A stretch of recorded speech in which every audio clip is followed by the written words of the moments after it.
All right, let's dive into a topic where every single second counts, a school bus emergency. We're going to walk through the official playbook, looking at the kind of split-second decisions a driver has to make when lives are literally on the line. So let's get right into it. So, let's put you in the driver's seat. Your bus has stalled right on a railroad crossing. To make things worse, a fire starts in the engine. What do? That first critical decision you make in that split second, well, it changes everything. And you have to understand, this isn't some made-up scenario. This is the kind of thing drivers have to be prepared for every single day. And it all kicks off with this one thing: recognizing the hazard. I mean, it's not just about seeing that there's a problem, it's about immediately grasping what that problem means for every single person on that bus. You know, at the end of the day, it really boils down to this: time is your enemy. You just don't have any. The driver's ability to look at a situation, fire, a potential crash, a chemical spill, and make that call to evacuate in a heartbeat, that is literally the difference between a scary story and a tragedy. So that leads us right to the big question: to evacuate or not? Now, you'd think the answer is always get off the bus, right? But it's actually not that simple. The driver has to make this incredibly tough judgment call. Are the kids safer on the bus or off it? And this really breaks it down for us. Look at the left column. These are the no-brainers. If the bus is on fire, stalled on train tracks, about to be hit, or near a chemical spill, you get out. No question. But then, look over at the right. This is where it gets tricky. Downed power lines, stepping off the bus could be deadly. Caught in a blizzard or stuck in high-speed traffic, the bus, that big yellow box, might just be the safest shelter you've got.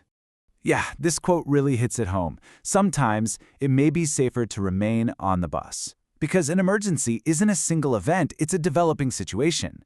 Imagine the bus is teetering on the edge of a ditch. It seems okay for now, but having dozens of kids shift their weight to get out could be the very thing that sends it over the edge. So the driver is always thinking, is it really safer out there?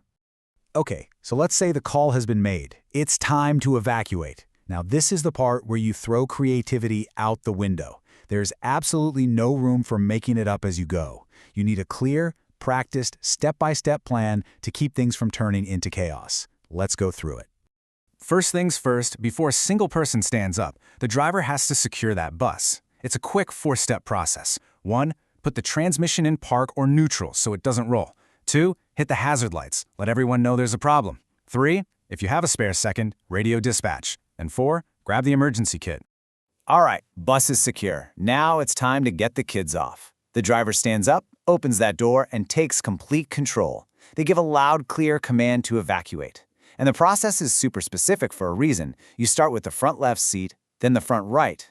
You alternate side to side all the way to the back. Why? To prevent a panic, a jam at the door.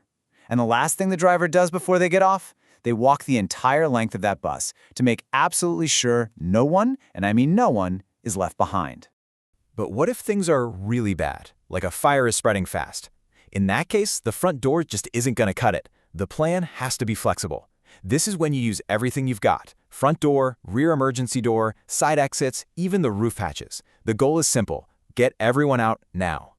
Now there is one hugely important exception to all of this. If you even suspect a student has a neck or spinal injury, you do not move them. Moving them could cause permanent damage.